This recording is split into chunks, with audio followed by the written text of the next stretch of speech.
उत्तर प्रदेश के एक छोटे से गांव का नाम था बरसोंखेड़ा।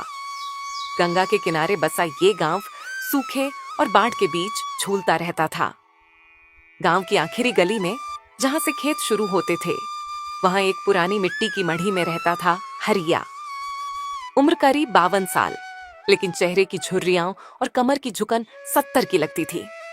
हरिया के पिता भी किसान थे, दादा भी, परदादा भी।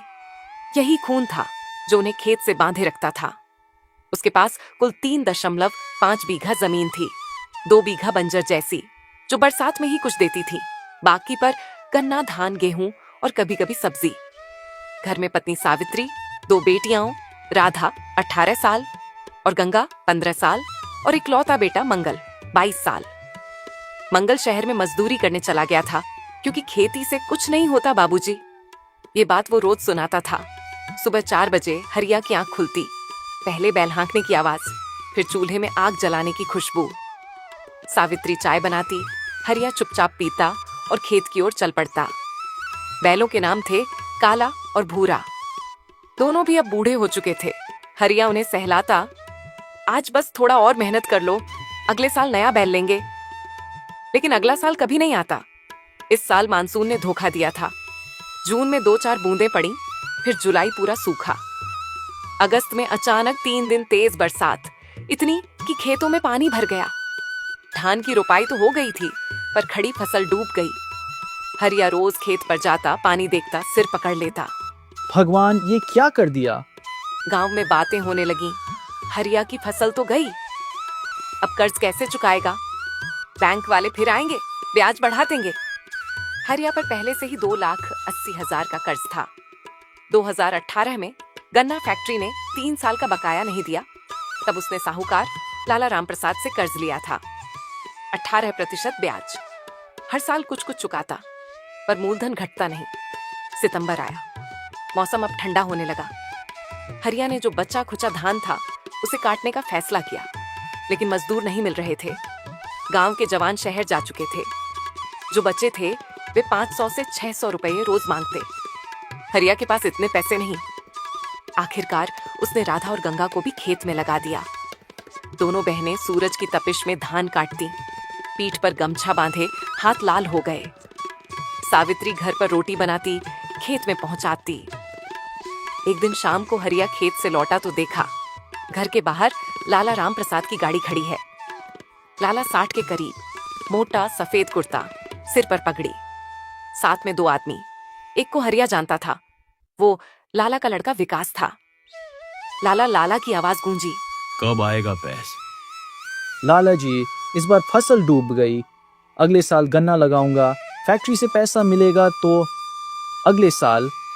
हर साल यही सुनता हूँ, ब्याज तो बढ़ता जा रहा है। अब 3,40,000 हो गए, जमीन गिरवी रखनी पड़ेगी। हरिया का चेहरा सफेद पड़ गया। जमीन उसके लिए सिर्फ जमीन नहीं थी, वो उसकी पहचान थी, उसकी विरासत थी, उसके बच्चों का भविष्य था। रात को हरिया सो नहीं पाया, छत पर लेटा तारे देखता रहा। सावित्री पास आई, कुछ मत सोचो, भगवान सब ठीक करेगा। ठीक कब करेगा सावित्री? 30 साल से रोज खेत में खून पसीना बहा रहा हूँ। आज भी बच्चे भूखे सोएंगे। अगले दिन सुबह हरिया गांव के सरपंच रामदास के पास गया। ने कहा, सरकार की योजना है, फसल बीमा क्लेम करा लो। रामदास हरिया ने फॉर्म भरा, फोटो लगाई, लेकिन पता चला कि बीमा कंपनी कह रही है बारिश से डूबने पर क्लेम नहीं मिलेगा, क्योंकि ये प्राकृतिक आपदा नहीं मानी गई। हरिया रो पड़ा। अक्टूबर आया, गेहूं की बुआई का समय। हरिया के पास बीज भी नहीं बचे। उसने आखिरी उपाय किया, गांव के बाहर वाले कृषि विज्ञान केंद्र गया। वहां एक युवा अधिकारी अजय सिंह मिला। अजय ने सुना, फिर कहा, आपको आधुनिक तरीके अपनाने होंगे। ड्रिप इरिगेशन, जैविक खाद, कम पानी वाली फसलें जैसे मूंग, उड़द। हरिया हंसा, साहब, मेरे पास तो पानी ही नहीं, ड्रिप कैसे लगाऊं? सरकार सब्सिडी दे रही है, मैं मदद करूंगा। अजय सच में मदद करने लगा। पहले तो हरिया को शक हुआ, लेकिन अजय रोज आता, खेत देखता, मिट्टी की जांच करवाता। धीरे धीरे हरिया का मन बदला। उसने 1 बीघा में मूंग लगाई, कम पानी वाली फसल, साथ में गन्ने की पौध भी रोपी। लेकिन इस बार नई वैरायटी, जो 10 महीने में तैयार होती थी, और ज्यादा चीनी देती थी। सर्दी आई, गांव में ठंड बढ़ी। हरिया रोज सुबह खेत जाता, अब बैलों की जगह ट्रैक्टर किराए पर लेने लगा। शहर से लौट आया, उसने देखा बाप की मेहनत, मन पसीज गया। बाबूजी, अब मैं भी खेत में रहूंगा। फरवरी में मूंग तैयार हुई। पहली बार इतनी अच्छी फसल हुई। बाजार में अच्छा दाम मिला, 8,000 रुपए प्रति क्विंटल। हरिया ने 40,000 कमाए। पहली बार उसने सावित्री को नया साड़ी दिलाई, बच्चों को नए कपड़े। लेकिन लाला राम प्रसाद फिर आया। अब तो पैसा है ना, 50,000 दे दो। हरिया ने कहा, लाला जी, सब एक साथ नहीं दे सकता, लेकिन हर महीने 10-10 हजार दे दूंगा। लाला गुस्सा हुआ, लेकिन गांव में अब हरिया की इज्जत बढ़ गई थी।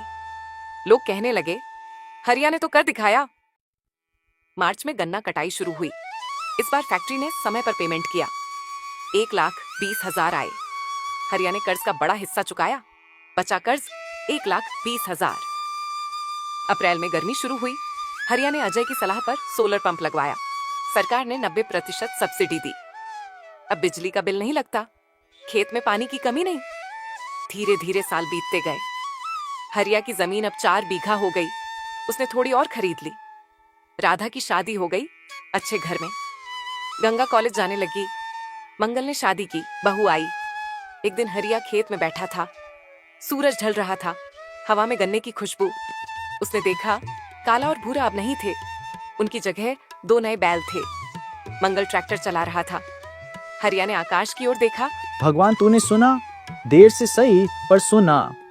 और उस दिन हरिया ने फैसला किया, अब वो गांव के और किसानों को सिखाएगा। वो खुद बन गया किसान गुरु। अजय के साथ मिलकर गांव में किसान क्लब बनाया। लोग आते, नई तकनीक सीखते।